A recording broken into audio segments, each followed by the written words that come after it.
Un sabre, un adolescent assassiné, une ville choquée par une scène digne d'un film d'horreur. Bienvenue pour cette nouvelle histoire d'enquête criminelle.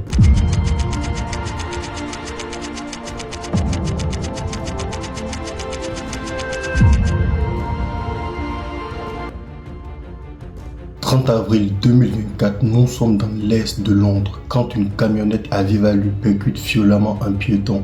Avant de s'arrêter, le chauffeur descend de la camionnette armé d'un katana en main, un sabre japonais d'au moins 60 cm.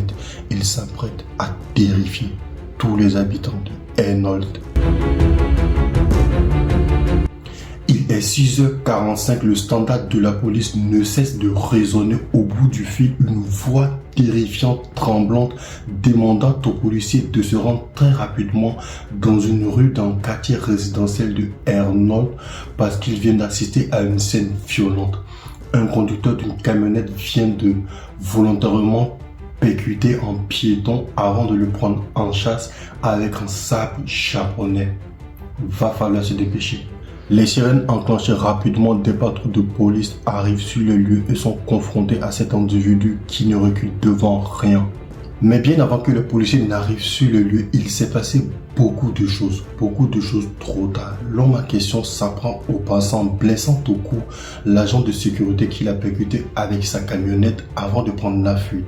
Sur son chemin, il croisera un adolescent nommé Daniel Anjorin, âgé de 14 ans, qui se rend à son établissement scolaire. L'adolescent porte ses écouteurs sur ses oreilles, musique à fond, ignorant totalement qu'un individu est en train de taillader tous ceux qu'il croise sur son chemin. Sans même le voir venir, l'homme lève son sabre, puis là-bas sur Daniel Anjorin, 14 ans, s'effondre dans une mare de sang, blessé au cou et à la poitrine. L'adolescent ne survivra pas face à cette agression. Bon, en fait, qui est ce taré, cet individu qui est en train de massacrer tout le monde dans la rue? Un homme au profil dérangé. Marcus Monzo, âgé de 37 ans, est né au Brésil, mais a une double nationalité espagnole-brésilienne.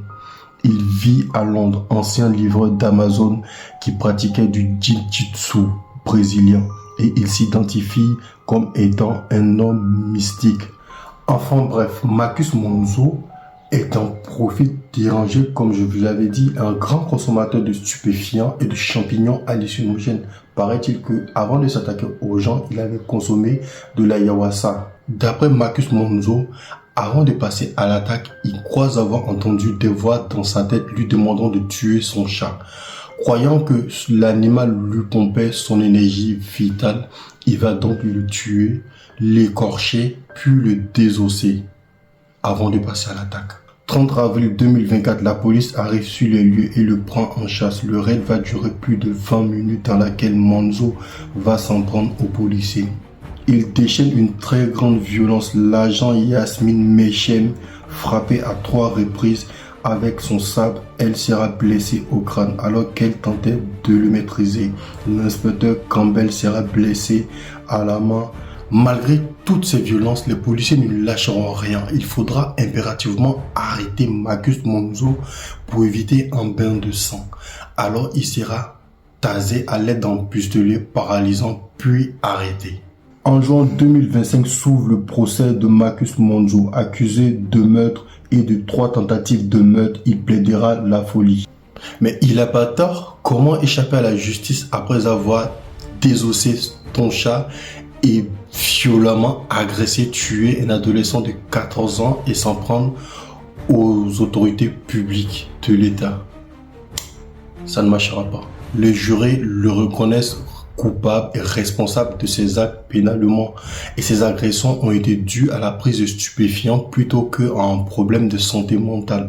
Il sera reconnu coupable et condamné à la prison à vie avec une possibilité de libération conditionnelle après 40 ans d'incarcération. Ce qui sous-entend que si un jour il venait à être libre, Marcus Monzo sera âgé de 77 ans. Après le verdict, le père de l'adolescent décrit comment retrouver son fils mortellement blessé dans une rue était son pire cauchemar. En s'exprimant au tribunal, il dit ceci. Nous ne le verrons ni se marier, ni avoir d'enfants, tout ce que les parents espèrent normalement pour leur enfant. Tous ces espoirs et ces aspirations nous a été cruellement arrachés par action malveillante de Marcus Monzo. Ce fut le pire cauchemar de notre vie, devoir endurer la douleur et la perte d'un enfant d'une manière aussi cruelle et sauvage. Aucune famille ne devrait avoir à vivre une telle épreuve. Daniel, âgé de 14 ans, est devenu le symbole d'une jeunesse fauchée, d'une violence aveugle. Tristement, c'est ainsi que s'achève notre vidéo.